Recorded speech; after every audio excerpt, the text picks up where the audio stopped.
Yesterday, as President William Ruto was opening Parliament, Central Bank, on their part, were raising the base lending rate from 7.25 to 8.25 or thereabouts. What does that tell you? The cost of borrowing will now go up.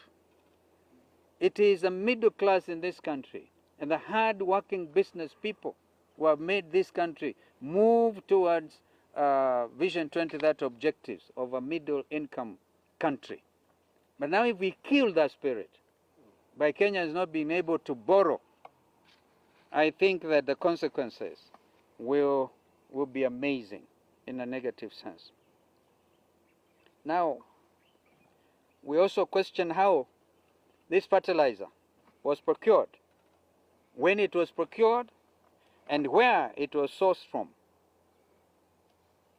We ask, does it meet the Kenya Bureau of Standards, KEBS standards?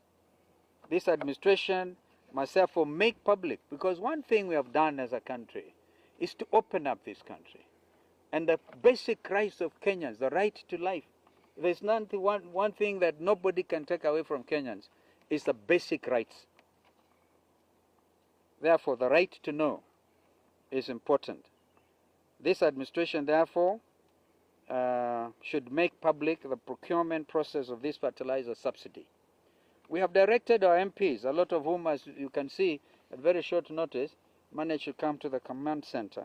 We have directed our MPs to commence an inquiry into the same. Fellow countrymen, as you are well aware, the extremely high cost of fuel in Kenya affects all sectors of our economy, from production costs that makes us unattractive to investors and our local manufacturing to transport costs that inevitably makes life unbearable, with the expensive basic cost of goods and services.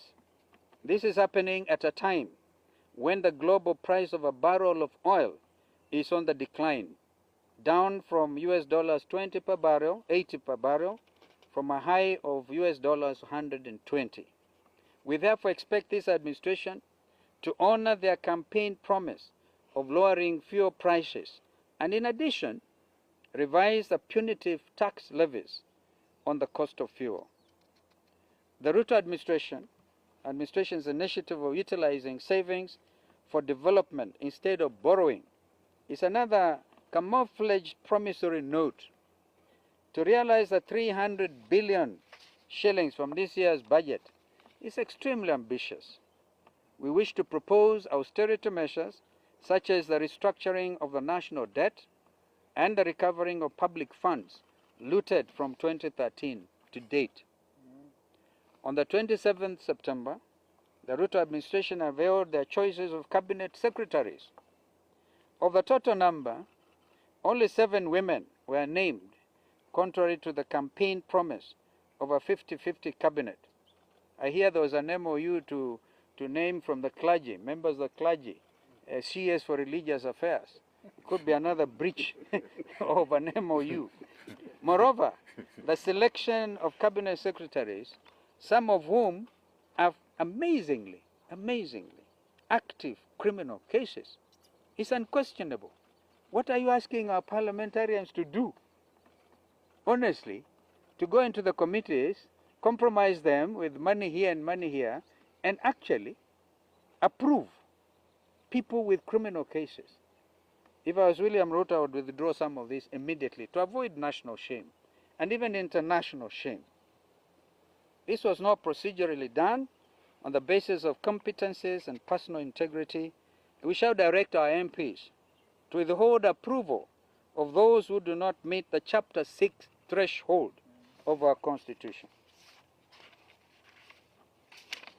Finally, dear Kenyans and leaders assembled here, and you members of the Fourth Estate, on the back of this heavily contested election, the deficiencies that exist within the judicial and electoral systems needs to be immediately addressed. We must reform, and I cannot overemphasize the word must, in the light of what we now know We must reform the Independent Electoral and Boundaries Commission, IEBC, to be able to, perchance, going forward, guarantee our children free, fair, and credible elections. With regards to the judiciary, there can never be justice if our judicial system can be adversely influenced to subvert the rule of law and the course of justice. As I speak, a member. As I speak, I'm a member of that fraternity. And it pains me as senior counsel to have witnessed what we have gone through. In conclusion, our transformative ideals live on as Azimio la Umoja One Kenya Alliance. We are re-energized, we are revitalized, and indeed rejuvenated to ensure that the hopes and aspirations of the Kenyan people will be at the top of our agenda. A luta continua. I am accompanied here by members of parliament, as I said, in excess of 20 who came in quickly. I think that Fred there will be able to give you a list of these MPs, and I thank you so much for finding the time. We felt it was important. It's indeed our constitutional responsibility to respond to the first address as the new president opened the 13th edition of our parliament. Just for some of you may be of some interest, I joined parliament when it was the 5th edition.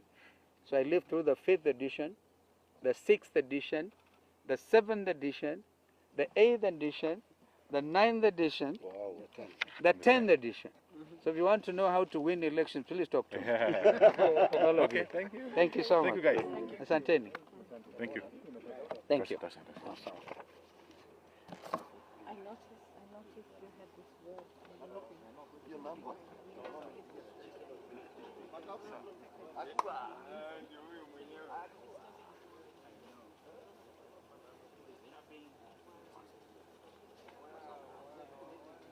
Yeah, I know.